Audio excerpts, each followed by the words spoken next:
తాజ్మహల్లో మూసేసిన తలుపుల వెనుక అనేక రహస్యాలు దాగున్నాయి. దేశంలో అనేక అద్భుత కట్టడాలున్నాయి. కానీ తాజ్మహల్కి మించింది ఏదీ లేదు. ఎందుకంటే ఈ పునాదుల మీద ఒక చక్రవర్తి తన ప్రేయసి కోసం దాచుకున్న జ్ఞాపకాలున్నాయి. మొఘల్ చక్రవర్తి షాజహాన్ తన అర్ధాంగి ముంతాజ్ కోసం కట్టిన అద్భుత కట్టడం అది. ఈ నిర్మాణం ఎంత అద్భుతంగా ఉందో అంతే రహస్యాలు కూడా ఇందులో దాగున్నాయి. అందుకే ఎప్పుడూ ఏదో ఒక వివాదం చుట్టూ తిరుగుతూనే ఉంటుంది ఈ కట్టడం. అన్నిటికంటే ముఖ్యమైనది తాజ్మహల్లో మూసేసిన 22 గదులలో దాగిన రహస్యం. ఈ గదులకు ఎందుకు తాళం వేస్తుంది? సిమెంట్ లేకుండా తాజ్మహల్ ఎలా నిర్మించారు? ఇప్పుడు ఏది కట్టాలన్నా సిమెంట్తోనే నిర్మిస్తారు. 100 ఏళ్ల పాటు అవి మన్నికగానే ఉంటాయి.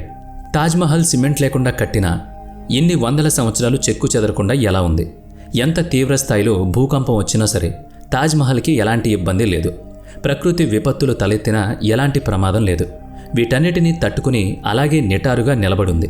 తాజ్మహల్లో ఇప్పటి వరకు ఎందుకు ఎలాంటి లైట్లు వేయలేదు? ఈరోజు ఈ వీడియోని చివరి వరకు చూడండి. ఇందులో తాజ్మహల్కి సంబంధించిన 22 రహస్యాల గురించి వివరించబోతున్నాం. కొద్దిమంది మేము చెప్పబోయే విషయాలను కొన్ని గతంలోనూ వినుంటారు. ఇందులో ముందుగా నెంబర్ 22. తాజ్మహల్కి సంబంధించిన వార్తలు ఎప్పుడూ లైమ్ లైట్లో ఉంటూనే ఉంటాయి. యమునా నది తీరాన తాజ్మహల్ నిర్మించబడింది. ఇలాంటి నదుల తీరాన ఉండే మట్టిలో ఇలాంటి కట్టడం చాలా కష్టమనే చెప్పాలి. ఆ సమయంలో ఇంజనీర్లుగా పనిచేసిన మొఘల్ చక్రవర్తుల ఇంజనీర్లని అభినందించాల్సిందే.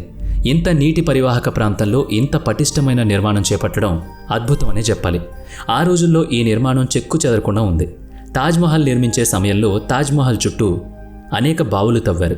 ఆ బావుల్లో రాళ్ళు, ఇటుకలు వేసి, మహాగని లాంటి చెట్ల కొమ్మలు వేసి వాటిని పటిష్టమైన పునాదులుగా వాడి ఈ పునాదుల మీదే తాజ్మహల్ నిర్మించారు. ఈ పునాదులకు వేసిన చెట్టు కొమ్మలకు ఒక ప్రత్యేకత ఉంది. ఈ దుంగలు ఎంత నీళ్లు పోస్తే అంత ఎక్కువగా గట్టిపడతాయి. ఈ కొమ్మలకు యమునా నది తీరంలో ప్రవహించే నీళ్ల ద్వారా ఆ గట్టిదనం లభిస్తుంది. యమునా తీరంలోని నీళ్ల ప్రవాహం తగ్గిపోయింది. అందుకే ఆ దుంగల గట్టిదనం కూడా తగ్గిపోతుంది. ఆ కారణంగా 2010లో తాజ్మహల్లో పగుళ్లు వచ్చాయని అంటారు. తాజ్మహల్లో 4 మినార్లు మనకి కనిపిస్తాయి. ఇవి చాలా ప్రత్యేకంగా నిర్మించారు. ఎందుకంటే ఒకవేళ భూకంపం లాంటివి వచ్చినా అవి బయట వైపుకు పడిపోతాయి. కానీ లోపలి వైపుకు ఎంత పెద్ద భూకంపం వచ్చినా ఆ 4 మినార్లు తాజ్మహల్కి అవతల పడేలాగా వాటి నిర్మాణం జరిగింది. భూకంపం తీవ్రత మినార్ల మీద పడి తాజ్కి ఎలాంటి ప్రమాదం వాటిల్లకుండా నిర్మించారు. నెంబర్ 20. వేలాది మంది తాజ్మహల్కి వచ్చి సందర్శించే పర్యాటకులు మొదటగా చూసే భాగం తాజ్మహల్కి వెనుక భాగం. షాహీ దర్వాజా నదీ ప్రవాహానికి రెండో వైపు ఉంటుంది. షాజహాన్ కోరుకున్నట్లుగా తాజ్మహల్ని చూడట్లేదు. ఎందుకంటే మొఘలుల కాలంలో తాజ్మహల్ని చూడాలంటే నది మార్గం గుండానే వెళ్లాల్సి వచ్చేది. ఇది ఒక హైవేగా ఉండేదని చెప్పాలి. చక్రవర్తితో పాటు అతని స్నేహితులు, బంధుగణం నావలో తాజ్మహల్కి వచ్చేవాళ్ళు. నీటి ప్రవాహం పెరిగిపోయి ఆ నది అంచులు కొట్టుకుపోయాయి.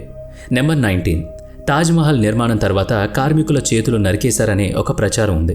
కానీ ఇది అసత్య ప్రచారం. అందుకు సంబంధించి ఎలాంటి సాక్ష్యాలు కూడా లేవు. చరిత్రకారులు చెప్పే మాట ఏంటంటే ఆ కార్మికులతో అలాంటి నిర్మాణం ఎప్పుడూ ఎక్కడా చేయమని షాజహాన్ ఒక ఒప్పందం రాయించుకున్నాడని అంటారు. 20,000 మంది కార్మికులు తాజ్మహల్ నిర్మాణంలో పాల్గొన్నారు. అంతమంది చేతులు ఒకే రోజు నరకడం అసాధ్యం కదా. పైగా ఇందుకు సంబంధించిన సాక్ష్యం ఒక్కటి కూడా లేదు. నెంబర్ 18. భారత్లో కుతుబ్ మినార్ అత్యంత ఎత్తైన మినార్. అయితే తాజ్మహల్ కుతుబ్ మినార్ కన్నా కూడా ఎత్తైందని చెప్తూ ఉంటారు. తాజ్మహల్ 73 మీటర్ల ఎత్తుంది. కుతుబ్ మినార్ 72.5 మీటర్ల ఎత్తుంది. నెంబర్ 17. తాజ్మహల్కి సంబంధించిన రహస్యంలో అందులో ఉన్న 22 గదుల రహస్యం కూడా ఒకటి. ఆ 22 గదుల్లో హిందూ దేవతల విగ్రహాలు ఉన్నాయని ప్రచారం. ఇలాంటి ప్రచారాలు బయటికి రాగానే అనేక చర్చలు చేస్తారు. సోషల్ మీడియాలో ఎవరికి తోచిన కామెంట్లు వాళ్ళు పెడుతూ ఉంటారు. దీంతో ASI సోర్సెస్ ద్వారా ఇండియన్ ఎక్స్ప్రెస్ పత్రికకు వాస్తవాలు వెల్లడించాయి. ఆ 22 గదులు చాలా పెద్ద కారిడార్లని, వాటికి తలుపులుంటాయని, అవి అనేక సంవత్సరాలుగా మూసి ఉన్నాయని వెల్లడించారు. ప్రతి 15 రోజులకు ఒకసారి ఈ మూసివేసిన తలుపులు తెరచి క్లీన్ చేయడం జరుగుతుంది. ఈ వివరణ తర్వాత కూడా అసత్య ప్రచారాలకు అంతు లేకుండా పోయింది. దీంతో ఆర్కియలాజికల్ సర్వే ఆఫ్ ఇండియా ఈ గదులకు సంబంధించిన ఫోటోలను పబ్లిష్ చేసింది. ఆ 22 గదుల ఫోటోలు ఇలా ఉన్నాయి. ఆగ్రాకి చెందిన ASI చీఫ్ RK పటేల్ మీడియాతో మాట్లాడుతూ ఇప్పుడు ఈ ఫోటోలు తమ సంస్థ వెబ్సైట్లో అందరికీ అందుబాటులో ఉన్నాయని చెప్పారు. నెంబర్ 16. సిమెంట్ లేకుండా ఇంత పెద్ద చారిత్రక కట్టడం ఎలా నిర్మించారు? సిమెంట్ను 1824లో జోసెఫ్ ఆస్పిడిన్ తయారు చేశాడు. అతను ఇంగ్లాండ్ వాసి. ప్రపంచంలో మొదటి సిమెంట్ కంపెనీ అతనే పెట్టాడు. అతని కంపెనీ పేరు పోర్ట్లాండ్ సిమెంట్. తాజ్మహల్ నిర్మాణం 1630లో మొదలైంది. 1653లో నిర్మాణం పూర్తయింది. అందుకే సిమెంట్ రాక పూర్వమే ఈ నిర్మాణం జరిగింది. ఇప్పటి వరకు దీనికి ఒక్క పగులు కూడా రాలేదు. సిమెంట్ కంటే ముందు నిర్మాణాలు ప్రత్యేకమైన మెటీరియల్ని వాడేవారు. తాజ్మహల్ లాంటి నిర్మాణానికి చాలా ప్రత్యేకమైన మెటీరియల్ని వాడారు. ఆ మెటీరియల్ను రహస్యంగా ఉంచేవారు. గోడలు పటిష్టంగా ఉండేందుకు అనేక పదార్థాలను నీటితో పాటు కలిపేవారు. నెంబర్ 15. తాజ్మహల్ నిర్మాణం 1630లో మొదలైన తాజ్మహల్ నిర్మాణం కోసం దాదాపుగా 20,000 మంది కార్మికులు పనిచేశారు. తాజ్మహల్ నిర్మాణం కోసం ప్రతిదాన్ని ఒక వజ్రంలాగా ఆచితూచి జాగ్రత్తగా మన్నికైన వాటిని ఎన్నుకున్నారు. తాజ్మహల్ గోడల మీద చెక్కిన కళాత్మక నక్కాసీ కళలు ఇటలీ కార్మికులతో చేయించుకున్నారు. నెంబర్ 14. 1857 మొదటి సిపాయిల తిరుగుబాటు తర్వాత ఆంగ్లేయులు తాజ్మహల్కు చాలా నష్టం కలిగించారు. లాపస్ లాజ్లీ లాంటి విలువైన రత్నాలను తాజ్మహల్ గోడల మీద నుంచి లాక్కుని తీసుకువెళ్ళిపోయారు. నెంబర్ 13.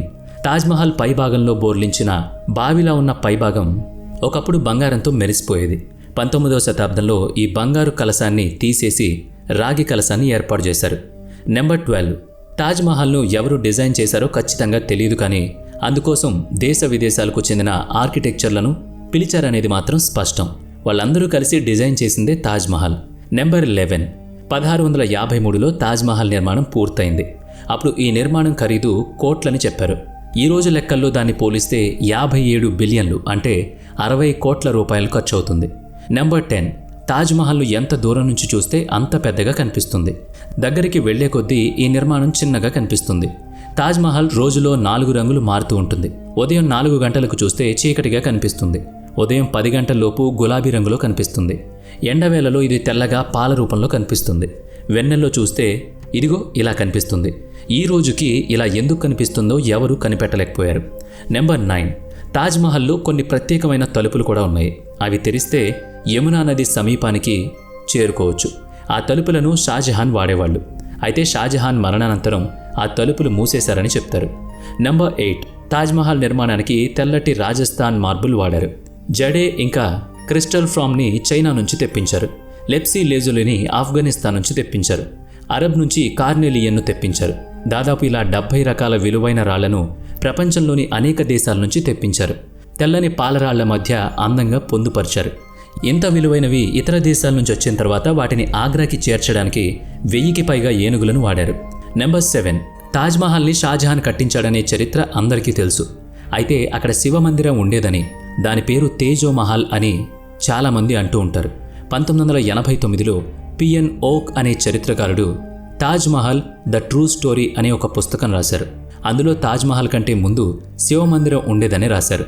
అందుకు సంబంధించి వాస్తవాలు వెలికి తీసేందుకు, అక్కడ తవ్వకాలు చేసేందుకు అనుమతి ఇవ్వాలని సుప్రీంకోర్టుకు అర్జీ పెట్టుకున్నారు. కానీ సుప్రీంకోర్టు ఆ పిటిషన్ను కొట్టేసింది. ఐఎస్ఐ ప్రకారం అక్కడ ఎలాంటి శివమందిరం లేదని, అందుకు ఎలాంటి ఆధారాలు లేవని ఆ పిటిషన్ను కొట్టేశారు. నెంబర్ 6. అనేక దేశాల్లో తాజ్మహల్ని పోలిన నిర్మాణాలు ఆ తర్వాత కాలంలో జరిగాయి. చైనా, బంగ్లాదేశ్, కొలంబియా లాంటి దేశాల్లో ఉన్నాయి కూడా.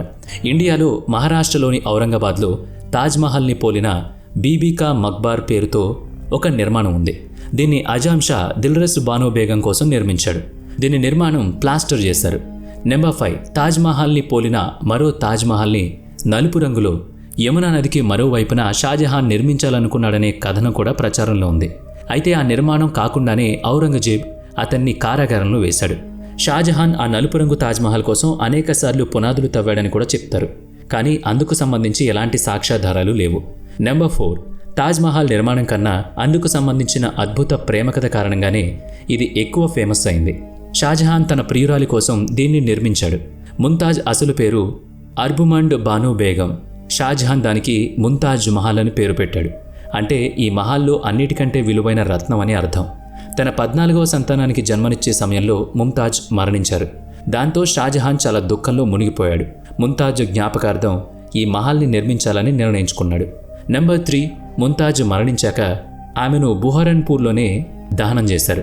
అయితే తాజ్మహల్ నిర్మాణం మొదలయ్యాక బుహరన్పూర్ నుంచి ఆమె భౌతిక కాయాన్ని తీసుకొచ్చి తాజ్కి సమీపంలో ఒక గార్డెన్లో ఖననం చేశారు. తాజ్మహల్ నిర్మాణం పూర్తి కావడానికి చాలా సంవత్సరాలు పట్టింది. అప్పటి వరకు ఆ గార్డెన్లో ఖననం చేసుంచారు. నిర్మాణం పూర్తయ్యాక తాజ్మహల్ ప్రధాన కుంభం కింద ఖననం చేశారు. నెంబర్ 2. షాజహాన్ మొఘల్ చక్రవర్తుల్లో మంచి పేరున్న చక్రవర్తి. అతని పాలనలో అందరూ సుఖ సంతోషాలతో ఉండేవాళ్ళట. అందరూ ప్రశాంతంగా ఉండేవాళ్ళు. షాజహాన్కి పెద్ద పెద్ద భవన నిర్మాణం చేయడం చాలా ఇష్టంగా ఉండేది. ఇక నెంబర్ 1, భౌతిక జీవంలో ఏదీ శాశ్వతం కాదనే విషయం షాజహాన్కి తెలుసు. ఇప్పుడు రాజు లేడు, రాణి లేదు, వాళ్ళ ప్రేమ మాత్రం మిగిలింది. అందరికీ ఇలా అందమైన తాజ్మహల్ రూపంలో కనిపిస్తూ ఉంది.